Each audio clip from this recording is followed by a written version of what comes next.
1947 में पाकिस्तान बनने के बाद ईस्ट पाकिस्तान में Hindu intellectuals, Hindu teachers, Hindu historians, Hindu दानिश्वर वहाँ के बंगाली मुसलमानों को भड़काना शुरू हो गए। दो कौमी नज़रिए के ख़िलाफ़ वहाँ के बंगाली मुसलमानों को भड़काना शुरू हो गए उर्दू ज़ुबान के ख़िलाफ़। और फिर शेख मुजीबुर रहमान इंडिया के पपेट बन गए। शेख मुजीबुर रहमान इंडिया के हाथों में खेलना शुरू हो गए। अगरतला साजिश केस हुआ। 1970 में इलेक्शन हुए। इलेक्शन में 300 जनरल नशस्तों में 160 सीटें शेख मुजीबुर रहमान को मिली। शेख मुजीबुर रहमान को इक़्तिदार नहीं दिया गया। मुक्ति बहानी मूवमेंट शुरू हुई। मार्च 1970 के बाद इंडिया ने बंगालियों को सपोर्ट करना शुरू कर दिया, मदद देनी शुरू कर दी। वहाँ के बंगालियों ने पाकिस्तान के ख़िलाफ़, पाकिस्तान की फ़ौज, शहरियों के ख़िलाफ़ कार्रवाई शुरू कर दी। चूँकि फासला बहुत ज़्यादा था, 1500 किलोमीटर से ज़्यादा का फासला था, 1000 मील से ज़्यादा का फासला था। पाकिस्तान सूरत हाल कंट्रोल नहीं कर पाया और यूं भारत की मदद से बांग्लादेश 1971 में वजूद में आ गया। 16 दिसंबर को फॉल ऑफ ढाका हुआ और बांग्लादेश वजूद में आ गया। ये वो ऑफिशियल नैरेटिव है, ये वो ऑफिशियल हिस्ट्री है जो पाकिस्तान में प्रमोट करने की कोशिश की जाती रही है।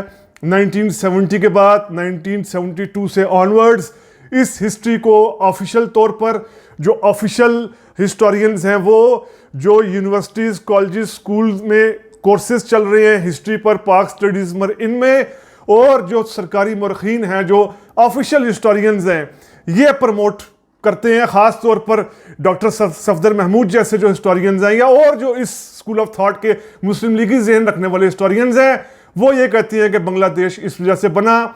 बिल्कुल ये ना सिर्फ ये कि हिस्ट्री को उसके कॉन्टेक्स्ट में ना समझने की बात है, बल्कि ये गलत और डिस्टॉर्टेड हिस्ट्री है जो बताई जा रही है बांग्लादेश की आज़ादी के हवाले से। असल कॉन्टेक्स्ट क्या था बंगाल की आज़ादी का? रियल हिस्टोरिकल कॉन्टेक्स्ट क्या था? अहम इवेंट्स क्या थे? क्या वो असल इश्यूज थे जिनकी वजह से बंगाल अलग हुआ 1971 में?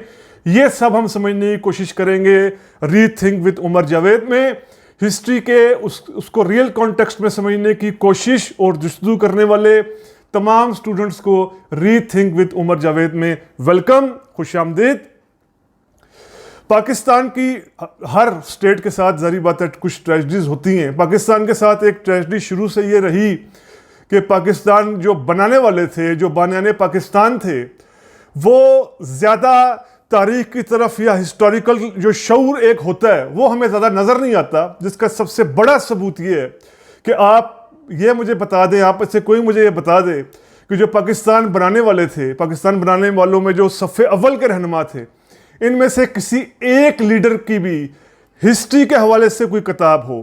पहली बात तो यह है कि जो मुस्लिम लीग के अक्सर लीडर्स थे उन्होंने कुछ लिखा ही नहीं, और अगर कुछ किताबें लिखी भी सही तो वो ऑटोबायोग्राफीज थी, यानी अपनी ज़िंदगी के हवाले से थी, ना कि हिस्ट्री के हवाले से, पॉलिटिकल साइंस के हवाले से, सोशियोलॉजी के हवाले से, सोशल अफेयर्स के हवाले से, पॉलिटिकल अफेयर्स के हवाले से। तो यहाँ पर सूरत हाल को शुरू से ही सही नहीं समझा गया। अब चूँकि लीडर्स इस तरह के थे, ज़ाहिर बात है फिर यहाँ पर रिसर्च की उस तरह रिसर्च को इनकरेज नहीं किया गया। हिस्ट्री को रियल कॉन्टेक्स्ट में समझने के लिए जो स्टेट की पैट्रोनेज की स्टेट की मदद की ज़रूरत होती है वो उस तरह नहीं की गई। ऑफिशियल गलत नैरेटिव घड़े गए और फिर नतीजा हमारे सामने आया कि हम चीज़ों का सही तरीके से इदराक नहीं कर पाए। रिसर्च को, हिस्ट्री को, सही हिस्ट्री को प्रमोट करने की कभी कोशिश ही नहीं की गई। हिस्ट्री में महज इत्तफाक नहीं होते, यानी अब हम बात कर रहे हैं बंगाल की, बांग्लादेश की, तो ये कुछ एक्सीडेंट नहीं था कि 1970 में एक एक्सीडेंट हो गया, 300 जनरल सीट्स थी और 160 सीट्स अवामी लीग जीत गई, शेख मुजीबुर रहमान जीत गए, उनको इक़्तिदार नहीं मिल रहा और पाकिस्तान टूट गया। ऐसा नहीं, ये ऐसा इत्तेफाक नहीं होता।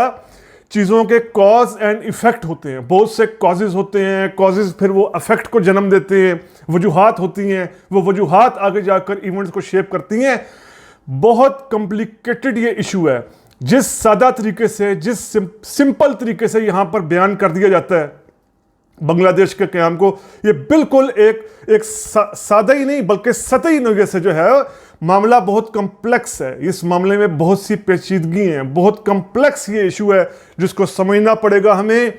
हिस्ट्री में जाकर, हिस्ट्री में झांक कर हमें समझ में आएगी, क्योंकि ये इत्तेफाक तो नहीं है। आप देखें, मैं आपको एक मिसाल, क्या ये इत्तेफाक था कि 1937 में जो इंडिया में इलेक्शन हुए थे, ये फर्स्ट टाइम ऐसे इलेक्शन हो रहे थे जिनमें पहले के मुकाबले में फ्रेंचाइज ज्यादा था, यानी कदरे ज्यादा तादाद में लोगों को वोटिंग की इजाजत दी गई थी, वोटिंग अलाउ किया गया था। क्या ये इत्तेफाक था कि 1937 में 12% पॉपुलेशन जो बंगाल की थी उसके पास वोटिंग राइट था? क्या ये इत्तेफाक था कि बंगाल में जो इलेक्शन तब यूनाइटेड बंगाल था, जो जारी बात है आज का वेस्ट बंगाल भी, जो आज का बांग्लादेश है और इंडिया का वेस्ट बंगाल है, यूनाइटेड था। क्या ये इत्तेफाक था कि 250 टोटल सीट्स में से जो मुसलमानों की 117 सीट्स थी, इन 117 सीट्स में क्या ये इत्तेफाक था कि कृषक प्रजा पार्टी इस हद तक कामयाब रही कि इसने 117 में से 35 सीटें जीत ली। अब ये कृषक प्रजा पार्टी वो पार्टी थी जिसने 14 पॉइंट एजेंडा दिया था इलेक्शन में 1937 के, और 14 पॉइंट एजेंडा में वाज़े किया था कि हम बंगाल के अंदर से ज़मींदारी निज़ाम को ख़त्म कर देंगे, जागीरदारी निज़ाम को ख़त्म कर देंगे, बंगाल के अंदर पेजेंट्री को राइट देंगे, किसानों को हकूक देंगे।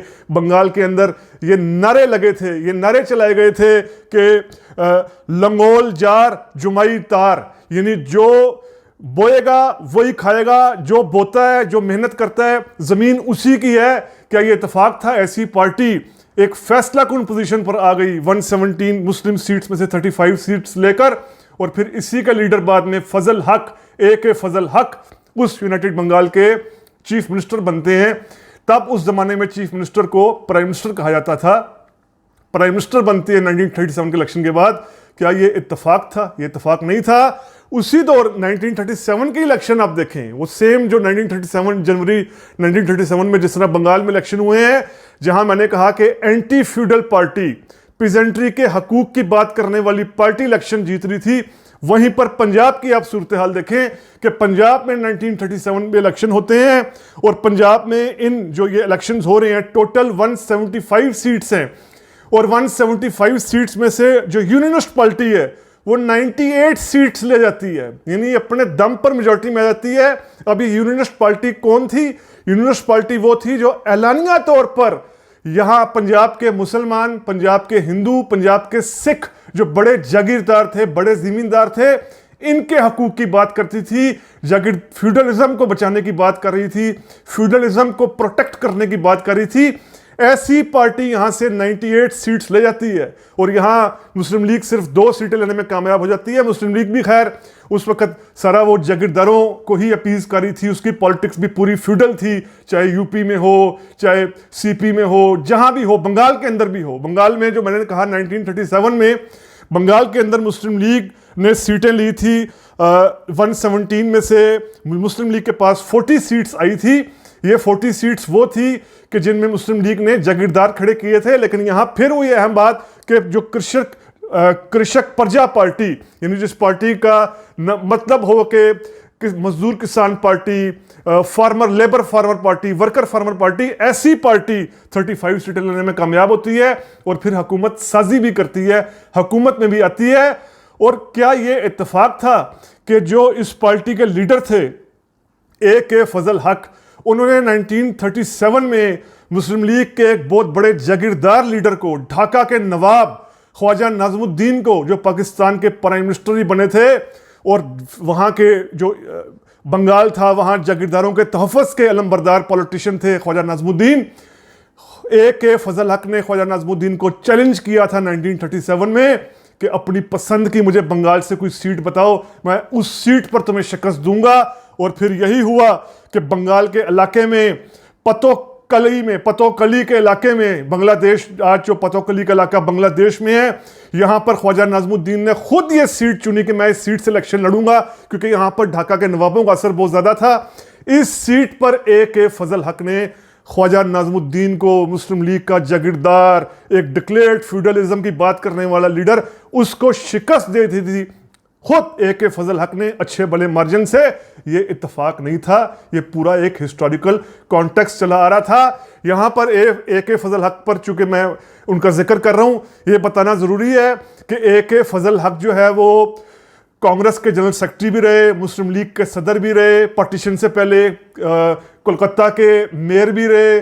और फिर ये इनको मैं कोई आइडियलिस्ट पॉलिटिशियन नहीं कह रहा, क्या मैं पाकिस्तान के बाद इन्होंने भी काफ़ी ज़्यादा कंप्रोमाइज़ किए हैं, काफ़ी ज़्यादा गलत तरह के समझौते किए, यहाँ के होम मिनिस्टर भी रहे और सारा वो हम खैर आगे चलकर देखेंगे।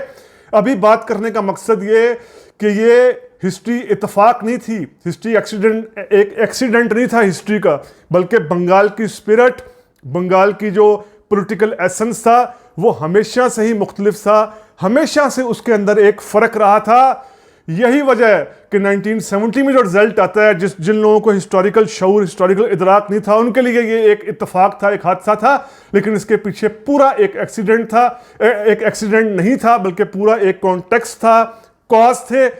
यही अब हम एक जुस्तजू करने जा रहे हैं, एक एफर्ट करने जा रहे हैं कि इन अहम कॉजेज़ को हम समझें बंगाल के जिनके बायस बंगाल, एक तो ये कि 1905 में जब उसको डिवाइड किया गया, फिर 1947 में इसको डिवाइड किया गया, और फिर 1971 में जो ईस्ट पाकिस्तान है वो किस तरीके से एक अलग मुल्क के तौर पर कायम हुआ, बांग्लादेश के नाम से आज वो मुल्क कायम है।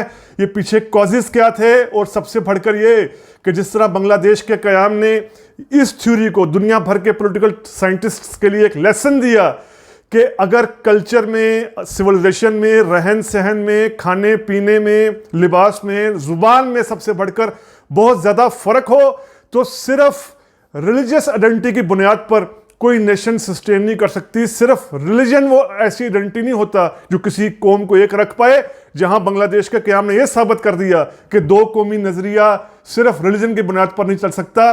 वहीं हमें ये पूरा हिस्टोरिकल कॉन्टेक्स्ट जब हम देखेंगे ये भी समझ आएगा कि बांग्लादेश जो बंगाली कौमियत के नाम पर, जहां अमार सुनार बांग्ला वहां का यानी नेशनल एंथम है, रविंद्रनाथ टैगोर का लिखा हुआ अमार सुनार बांग्ला, माय गोल्डन बंगाल, ये यानी नारा लगा और पूरा बंगाली नेशनलिज्म बना, बंगाली शनाख्त। तो ये बांग्लादेश फिर वेस्ट बंगाल में जम क्यों नहीं हो गया? क्योंकि इंडिया का तो तस्वर यूनिटी एंड डाइवर्सिटी का है, जो नेहरू का तस्वर था यूनिटी एंड डाइवर्सिटी का, कि ये इंडिया है, यहाँ मुख्तलिफ अक़वाम, मुख्तलिफ कौमें, मुख्तलिफ नेशनलिटीज़ रह रही हैं जिनको राइट दिया जाएगा। इंडिया के अंदर जिन 22 लैंग्वेजेस को ऑफिशियल लैंग्वेज करार दिया गया है उनमें बंगाली भी शामिल है, बंगाली को भी वहाँ एक शेड्यूल्ड लैंग्वेज के तौर पर, ऑफिशियल लैंग्वेज के तौर पर माना गया है। तो फिर यह बांग्लादेश वेस्ट बंगाल में मर्ज क्यों नहीं हो गया, इंडिया में मर्ज क्यों नहीं हो गया? ये सारा हमें समझ आएगा अगर हम बंगाल को उसके रियल कॉन्टेक्स्ट में समझेंगे। तो अब नेक्स्ट एपिसोड में हम ये जुस्तजू करने जा रहे हैं, हम ये समझने जा रहे हैं कि बंगाल की real political, historical, social, economic spirit क्या थी कि जिसके बायस बांग्लादेश आज दुनिया में एक सॉवरेन मुल्क के तौर पर खड़ा है। उम्मीद करता हूँ आपको ये वीलॉग पसंद आया होगा, और मैं उम्मीद करता हूँ कि आप नेक्स्ट वीलॉग जो इस हवाले से हम बंगाल के कॉन्टेक्स्ट को समझने की कोशिश करेंगे उनको भी देखेंगे। अगर आपको वीलॉग पसंद आया है तो काइंडली सब्सक्राइब कीजिए रीथिंक विद उमर जावेद।